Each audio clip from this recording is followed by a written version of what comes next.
Hello guys and welcome to today's video where we will be predicting the round of 16, and let's get right into today's video. But before we do so, like and subscribe as of always. Bayern versus Salzburg. So Bayern have been good this season, top of the table, and they've just been the machine that they've always been. But they're facing a new challenge in RB Salzburg. Now, RB Salzburg are best known for selling their young players, like this man right here, Erling Haaland, who's been sold to Bayern's rivals Dortmund. But this season, with players like Karim Adeyemi, with players like Noah Okafor, and also Brendan Aronson, they could look to make a dent in the Champions League.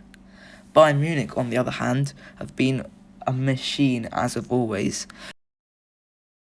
Players like Leroy Sané have finally stepped up for Bayern. He's been absolutely electric in terms of his form this year.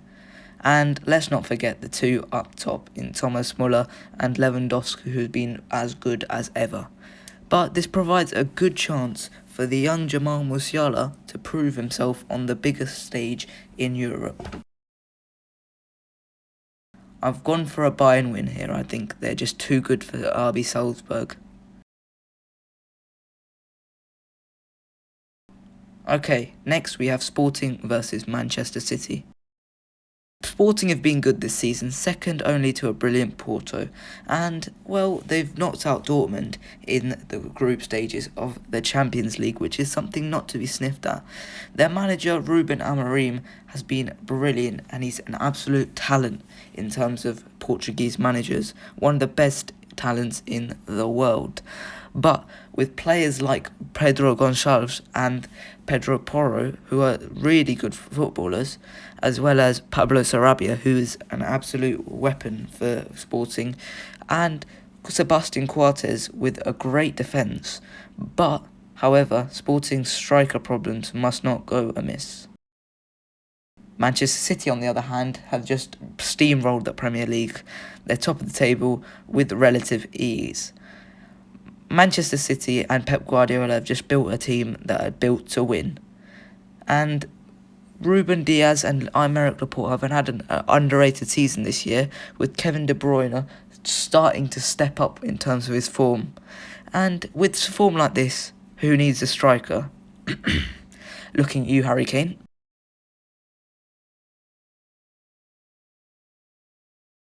I've gone for Man City here. I just don't think Sporting have a chance. Benfica versus Ajax. Benfica have been really dodgy this season, and that's the best I can describe them with. But they have knocked out Barcelona nonetheless, and that is a good achievement for Benfica. Darwin Núñez has been brilliant as ever, and he's just an electric striker. He's brilliant. And after sending Jorge Jesus back to Flamengo, they haven't really found anyone to take that managerial role on. They've found out Nelson Verissimo from within to finish the end of the season with, but he's not really got much pedigree in terms of Europe. Erik ten Hag has built this team to be an absolute weapon in Europe and could definitely beat any of the big boys in Europe.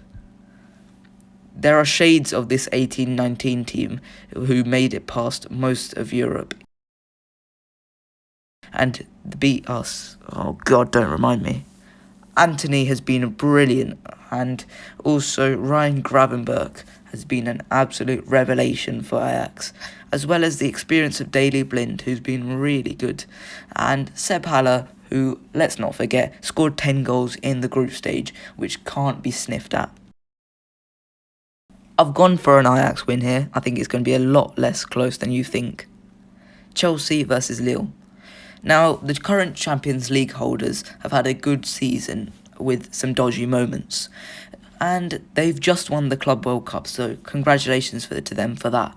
But their success has largely been built around that defence, who continue to remain solid, and they are going to be boosted by the return of Edouard Mendy, who has just won AFCON. Congratulations to him. But this is a chance for Romelu Lukaku to finally prove his worth to these Chelsea fans who maybe are starting to doubt him a little bit.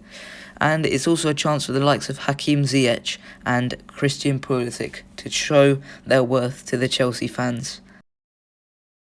On the other hand, Ligue 1 was won by Lille last year, to most surprise, and they've had a bit of a dodgy campaign this year, finding themselves mid-table, although they shouldn't really be there. Now, all of their success has largely been down to this man, Jonathan David, who's been absolutely electric in Ligue 1 and in the Champions League, dragging them through the group stages. And we could also see maybe the golden boy form of Renato Sanchez, and let's see what he's done to recover himself at Lille. We could also see maybe the best of Jonathan Bamba. Also, let's see how Sven Botman deals with this Chelsea attack to try and keep them away from the Lille goal. All in all, I think Chelsea will win this game. I think it's going to be a lot closer than a lot of people think though. Atletico Madrid versus Manchester United. Atletico Madrid are absolute nutcases. Let's begin with that. Their defence is absolutely shambles, and their attack hasn't really been that great either. I mean, how do you concede 3 goals to Getafe? That's lunacy. You can't concede 3. And most of the form that won them the league last year, including Jan Oblak, has really dipped. Jan Oblak's form has been really poor this season, and he's not the same player as last year. Marcos Llorente hasn't really lived up to the form last year, mostly because he's been played as a right back. And Diego Simeone hasn't been able to find the defensive form out of this team. Most of their attacking goodness has come out of Angel Correa, who's been brilliant this season and carried that attack on his back for large parts of it. Manchester United, on the other hand, are also absolute idiots. And Jadon Sancho, he's just been not good enough this season. Rafa Varane, he's just been injured most of the time, and when he's played, he's just not looked the same. Rashford just looks a shell of himself. He looks absolutely lost on the pitch at times. And Harry Maguire, let's not even speak on this man. This man is just... how he costs 80 million is beyond me.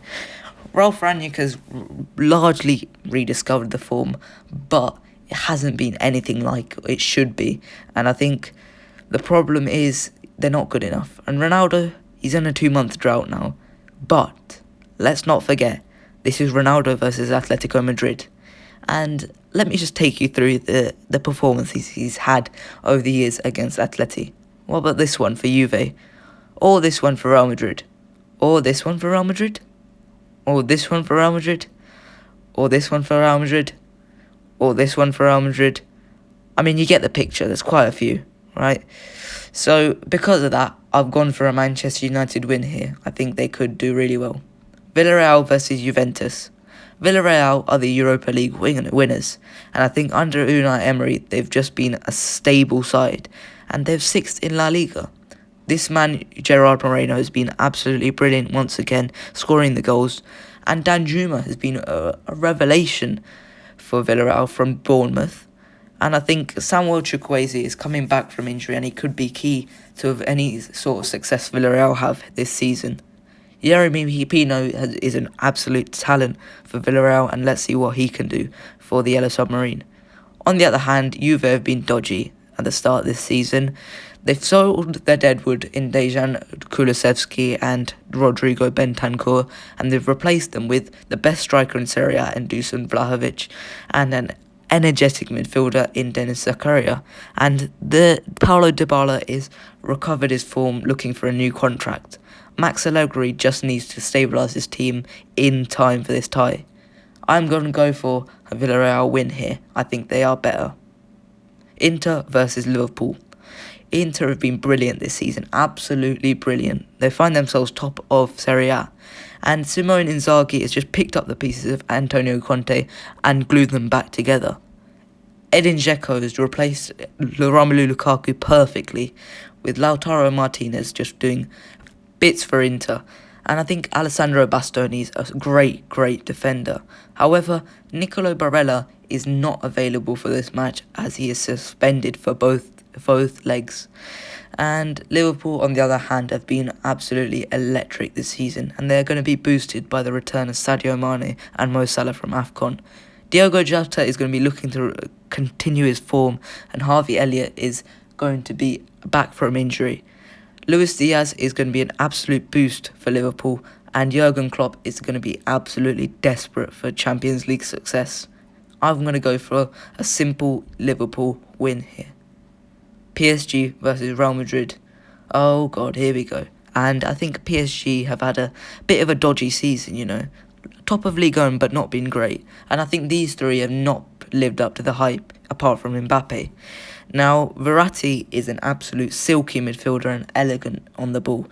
And we are ready to see the return of Sergio Ramos, apart from a little calf injury. Neymar is probably going to be unavailable for this match.